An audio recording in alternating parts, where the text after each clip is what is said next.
Hello and welcome to another video of this course. This is module 9 and we're going to be learning about germs and disease prevention. Under that, we're going to be looking at germs, types of germs, how germs spread, disease prevention, communicable and non-communicable diseases, differences between communicable and non-communicable diseases, and finally, how to stop the spread of non-communicable diseases. So let's get right into it. What are germs? Germs, also known as pathogens, are microscopic organisms that can cause illnesses and infections if they enter the body. They are found everywhere, including the air, soil, water, and on various surfaces, including our own bodies. Germs can spread through various means, including air, contact with contaminated surfaces, and even through food and water. The main types of germs are bacteria, viruses, fungi, and protozoa. So as mentioned, we'll be looking at the types of germs, starting with bacteria.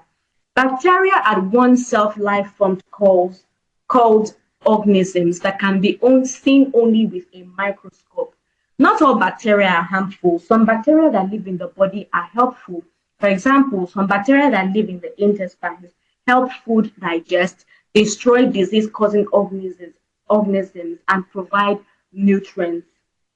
Bacteria can also cause illnesses, right? Bacteria can get into the tissues of the body and cause infections like strep throat, tuberculosis, and urinary tract infections. Other types of germs we have are viruses. Viruses are much smaller than cells. In fact, viruses are just capsules that hold genetic material. To reproduce, viruses invade cells in the body. They take over the process that makes cells work. In time, host cells are often destroyed during this process. And viruses are responsible for many disease-causing organisms, including the common cold, influenza, measles, chickenpox, shingles, coronavirus, also known as COVID-19. Another type of germ is fungi. And there are many types of fungi. Some people eat them. Mushrooms are fungi. So are the molds that form the blue or green veins in some types of cheese. Yeast is also a type of fungi that is needed to make bread.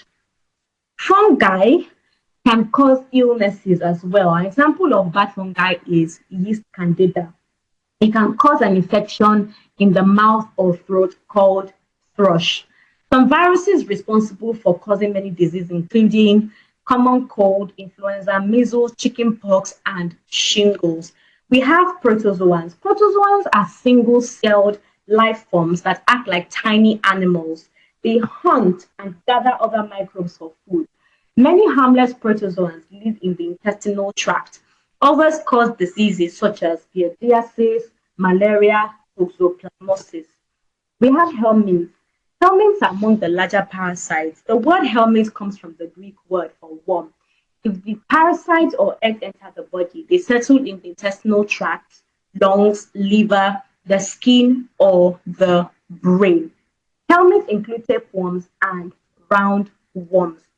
Now, how are germs spread? Germs can be spread in a number of ways, but the most common way that germs is spread are by direct and indirect contact through the air. So number one, germs can be spread in the air. Droplets containing germs are released into the air when a person coughs or sneezes. These tiny droplets can travel as far as 6 feet and can spread germs by landing on surfaces or in another person's eyes, nose, or mouth. Germs can also spread through the nose, mouth, or eyes to others. It can spread to the hands by sneezing, coughing, or rubbing the eyes, and then can be transferred to other family members or friends. Another way germs spread is hands to food. Usually, germs are transmitted from unclean hands to food by an infected food preparer who didn't wash his or her hands after using the toilet. The germs are then passed to those who eat the food, and it can be prevented by washing hands after using the toilet before and after preparation of food. Germs can also be passed from food to hands. Germs are transmitted from raw foods such as chicken to hands while preparing a meal. The germs on the hand are then transferred to other uncooked foods, such as salad. Cooking the raw food kills the initial germs, but the salad remains contaminated. Infected child's hands to other children. Germs can be passed from a child with diarrhea to the hands of a parent during diaper changing. If the parent doesn't immediately wash his or her hands, the germs can cause diarrhea. Now, animals to people. Wash your hands after petting animals or touching any surfaces they come in contact with. We also have disease prevention. As you're talking about germs, it's important to talk about disease prevention. Disease prevention starts with understanding germs, tiny organisms that can make us sick, and the habits that protect our bodies. Cleanliness, nutrition, exercise, and vaccination form a powerful shield against illnesses.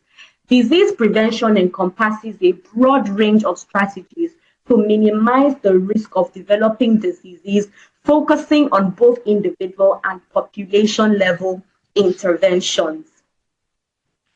Now, primary prevention refers to actions aimed at avoiding the manifestation of a disease, and secondary prevention deals with the early detection when this improves the chances for positive health outcomes.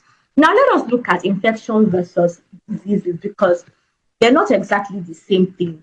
There's a difference between infection and diseases. Infection, often the first step in getting a disease, occurs when bacteria, viruses, and other microbes that cause disease enter the body and begin to multiply.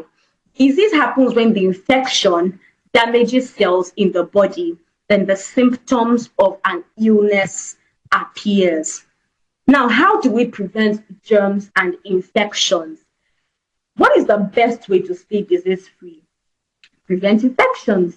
You can prevent many infections and avoid spreading infections by taking simple steps like staying away from people who are sick, covering coughs and sneezes, not touching your face, staying home if you are sick, cleaning and disinfecting surfaces that are touched often, staying away from germs and contaminated food and water. Some other ways to prevent infection include hand washing.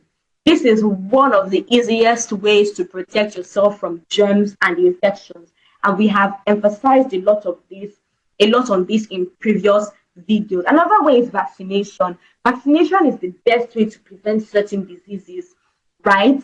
As researchers learn more about what causes diseases, the number of disease-preventing vaccines grow. Many vaccines are given in childhood, but adults still need vaccines to prevent some illnesses, such as COVID-19, influenza, and tetanus. Also, we have medicines. Some medicines offer short-term protection from certain germs. For example, taking an antiparasitic medicine might keep you from getting malaria if you travel to or live in a high-risk area. Next, we'll be learning about communicable and non-communicable diseases. Communicable diseases are illnesses that can spread from one person to another, often through contact with infected bodily fluids or airborne particles. Non-communicable diseases, on the other hand, are not contagious and are typically caused by lifestyle, genetic, or environmental factors. Examples of communicable diseases include flu, COVID-19, and HIV/AIDS. Non-communicable diseases include conditions such as diabetes, heart disease, and cancer. What are communicable diseases? We have said this. These are contagious diseases that can be spread from one person to another. Examples are measles, human chikungunya virus. We have mumps, we have pertussis, we have Rocky Mountain spotted fever, there's rubella, there's influenza. And examples of non-communicable diseases, as we said, non-communicable diseases are diseases that are not caused by microorganisms. All right. Examples are arthritis, blindness. We have arthritis, blindness, cancer, diabetes mellitus, high blood pressure, excuse me, high blood pressure, heart disease. So what are some differences between communicable and non-communicable disease? Number one, communicable diseases can be spread to other people easily because they require close contact with the suspected person or his belongings.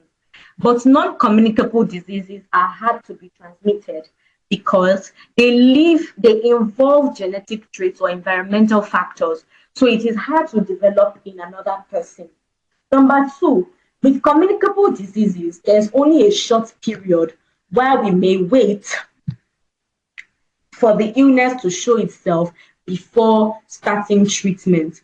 But with non-communicable diseases, we will need to deal with the disease from the moment up to life end. Communicable diseases are limited in their symptoms. If you get sick with a communicable disease once, the illness will heal quickly and normally. However, with non-communicable diseases, there is no cure and only supportive treatment can make us get back our health. Number four, because of the limitations of communicable diseases, they can easily be cured, but because of their limitations, they will not kill the people that have them. But with communicable diseases, even if we rest, there is no cure. There is no cure. So how do we stop the spread of communicable diseases? Healthy habits prevent germs and infectious diseases from spreading. Some practices to stop the spread of communicable diseases include they include handling and preparing food safely. Food can carry germs, so wash hand utensils and surfaces often when preparing any food, especially raw meat. Always wash fruits and vegetables. Cook and keep food at proper temperatures and do not leave food out. Refrigerate promptly. Wash your hands often. Clean and disinfect commonly used surfaces because germs can live on surfaces. So cleaning with soap and water is usually enough. However, you should disinfect your bathroom and kitchen regularly.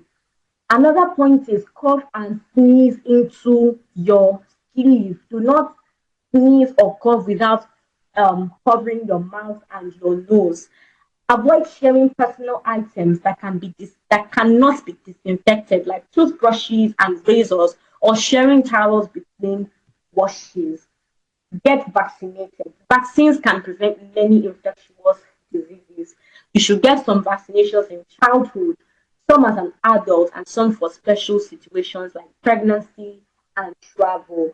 Also, avoid touching wild animals. When you're carrying your pet, wash your hands before you carry them and wash your hands after you carry them. If by chance you are bitten by an animal, immediately talk to your doctor and also make sure that your pets are vaccinated.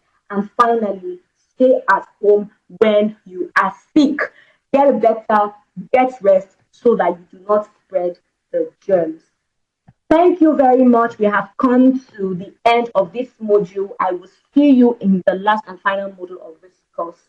Bye for now.